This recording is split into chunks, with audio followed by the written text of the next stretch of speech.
పండగ అంటే happiness, happiness అంటే అన్విత.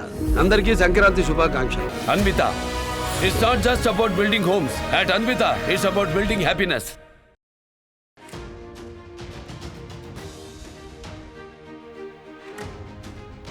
బ్రేకింగ్ న్యూస్ చూస్తున్నాం.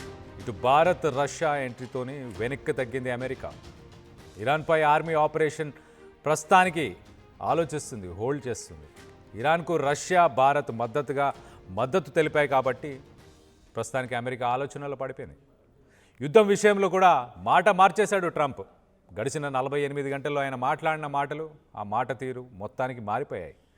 ఇరాన్లో హింసాకాండ ఆగిపోయింది, నిరసనకారులపైన దాడులు జరగడం లేదంటూ తమకి ఇన్ఫర్మేషన్ వచ్చింది, మాకు తగిన సమాచారం ఉందంటూ ట్రంప్ చెప్పుకొస్తున్నాడు.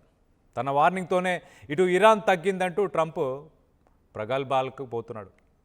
తన సొంత డబ్బా యాజ్ యూజువల్, గతంలో ఎలాగైతే సొంత డబ్బా కొట్టుకునేవాడో ఇప్పుడు కూడా అలా యుద్ధాన్ని నేనే ఆపేశాను అని సొంత డబ్బా కొట్టుకునే ప్రయత్నం చేస్తున్నాడు. ఇవాళే ఇటు ఇరాన్ పైన ఆర్మీ ఆపరేషన్కి సిద్ధమైంది అమెరికా. యాక్చువల్గా అయితే ఇవాళనే యుద్ధం జరగబోతుంది అని అనుకున్నారు.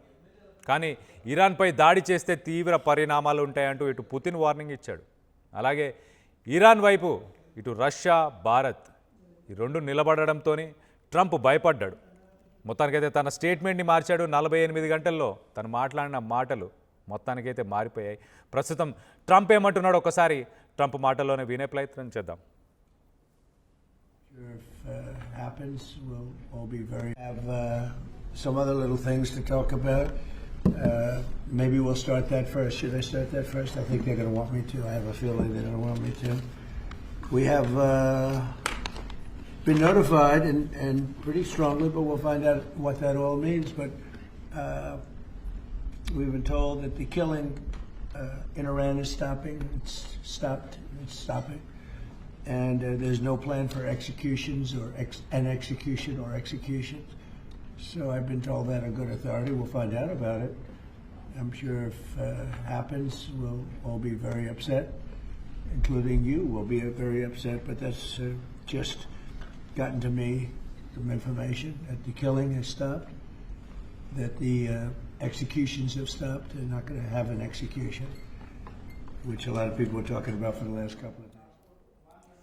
ట్రంప్ కిల్లింగ్స్ ఆగిపోయాయి. అక్కడ ఇరాన్లో నిరసనకారులు, ప్రొటెస్టర్స్ ఎవరైతే ఉన్నారో వాళ్ళని చంపడం ఆపేశారు, ఎగ్జిక్యూట్ చేయడం ఆపేశారు. కాబట్టి మాకు ఆ ఇన్ఫర్మేషన్ ఉంది, మాకు చాలా క్లోజ్ ఇన్ఫర్మేషన్ ఉంది. ఒకవేళ ఆ ఇన్ఫర్మేషన్ రాంగ్ అయితే అది బాగుండదు, అప్పుడు చూస్తాను ఆ పరిస్థితులు అంటూ ఆయన చెప్పుకొచ్చే ప్రయత్నం చేస్తున్నాడు.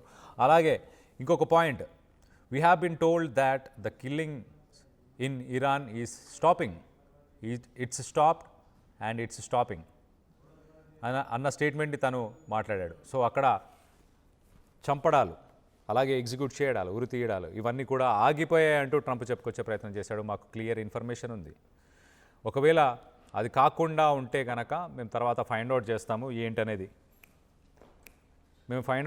తర్వాత ఏంటనేది. గతంలో ఇటు ట్రంప్ చేసిన స్టేట్మెంట్స్ మనం ఒకసారి చూస్తే కనుక, మేక్ ఇరాన్ గ్రేట్ అగైన్, నిగా అంటూ ఆ ప్రొటెస్టర్స్, నిరసనకారులు ఎవరైతే ఉన్నారో వాళ్ళందరినీ కూడా రెచ్చగొట్టే ప్రయత్నం చేశారు. వాళ్ళందరికీ కూడా ఇటు సహాయం అందుబాటులోనే ఉంది, తొందరలోనే మీకు సహాయం రాబోతుంది, హెల్ప్ ఈజ్ ఆన్ ఇట్స్ వే అంటూ కూడా స్టేట్మెంట్స్ ఇచ్చాడు. ట్రంప్ ప్రస్తుతానికైతే ఇరాన్ మీద ఎలాంటి స్ట్రైక్స్ చేయను అని చెప్పలేదు, అంటే మిలిటరీ స్ట్రైక్స్ ఉంటాయా లేదా అన్నది మాట్లాడలేదు. కానీ ప్రస్తుతానికి ఇటు నేషనల్ సెక్యూరిటీ కౌన్సిల్, దాని America vice president JD Vance, అలాగే సెక్రటరీ మార్కో రూబియో, వీళ్ళిద్దరు మాత్రం ట్రంప్ ఆలోచనలను మార్చినట్టు తెలుస్తుంది. సైబర్ వార్ఫేర్ చేద్దామని చెప్తున్నారు. ఇటు ఇరాన్కి సంబంధించిన నేషనల్ గార్డ్స్, ఇరాన్కి సంబంధించిన సెక్యూరిటీ ఫోర్సెస్, వాళ్ళని టార్గెట్ చేసుకుంటూ వాళ్ళ కమ్యూనికేషన్, అలాగే కమాండ్కి సంబంధించిన ఇన్ఫ్రాస్ట్రక్చర్, వాటన్నిటి మీద సైబర్ అటాక్స్ చేద్దామని వీళ్ళు సజెస్ట్ చేస్తున్నారు. At the same time technology support, ఇప్పుడు నిరసనకారులు, ప్రొటెస్ట్ చేసే వాళ్ళందరికీ కూడా ఇంటర్నెట్ యాక్సెస్ ఇద్దాం, గవర్నమెంట్ ఏదైతే బ్లాక్అవుట్స్ చేస్తుందో, ఇంటర్నెట్ లేకుండా ఇరాన్లో చేస్తుందో వాళ్ళకి సపోర్ట్ చేద్దామంటూ ట్రంప్ చెప్పే ప్రయత్నం చేస్తున్నాడు. At the same time targeted strikes, ఒకవేళ అవసరం పడితే ఇరాన్కి సంబంధించిన మిలిటరీ, ఇరాన్కి సంబంధించిన సెక్యూరిటీ ఫోర్సెస్, వాటిని టార్గెట్ చేసుకుంటూ వాళ్ళుండే స్థావరాలనే అటాక్ చేయాలి ఫ్యూచర్లో. ఈ స్ట్రాటజీని ప్రస్తుతానికి ఇటు జేడీ వ్యాన్స్ వైస్ ప్రెసిడెంట్, అలాగే ఇటు secretary of the state Marco Rubio, అలాగే నేషనల్ సెక్యూరిటీ కౌన్సిల్ వీలైతే ట్రంప్కి ఈ కొత్త ప్లాన్ అయితే ట్రంప్కి ఇచ్చినట్టు తెలుస్తుంది. ట్రంప్ వార్కి వెళ్తే ఇటు రష్యా, అలాగే ఇండియా, అలాగే చైనా, సౌత్ ఆఫ్రికా ఇలా బ్రిక్స్ దేశాలన్నీ కూడా ఏకమవుతున్నాయి. డాలర్ని పక్కన పెట్టేస్తారు. ఇప్పుడు ప్రపంచమంతా ఆయిల్ ట్రేడ్ డాలర్ మీద జరుగుతుంది. ఆ డాలర్ని పక్కన పెట్టే ప్రయత్నం ఈ బ్రిక్స్ దేశాలు చేస్తాయన్న ఆలోచనతో ఇటు ఇరాన్ని ఎకనామికల్గా ప్రెషర్ చేయాలి, ఆర్థికంగా ఇబ్బంది పెట్టాలి. ట్రంప్ జనవరి 13న ఒక స్టేట్మెంట్ ఇచ్చాడు. ఇటు ఇరాన్తో ఎవరు వాణిజ్యాన్ని చేసినా, ఎవరు ట్రేడ్ని చేసినా ఆ దేశం మీద 25% టారిఫ్స్ని విధిస్తాము అంటూ చెప్పుకొచ్చాడు. సో ఇరాన్తో ఎవరు సంబంధాలు ఏర్పరచుకోకూడదు, ఎవరు బిజినెస్ చేయకూడదు. ఇటు దీనికి సంబంధించి ఇరాన్ ఎంబసీ, ఇండియాలో ఉన్న ఇరాన్ ఎంబసీ కూడా ఒక ట్వీట్ చేసింది. Actions by the United States against the existing global organisations including the imposition of unfair tariffs. ప్రపంచ దేశాల మీద ఏదైతే ట్యాక్సులు వేస్తున్నాడో వాటన్నిటిని విత్డ్రా చేసుకోవాలి అంటూ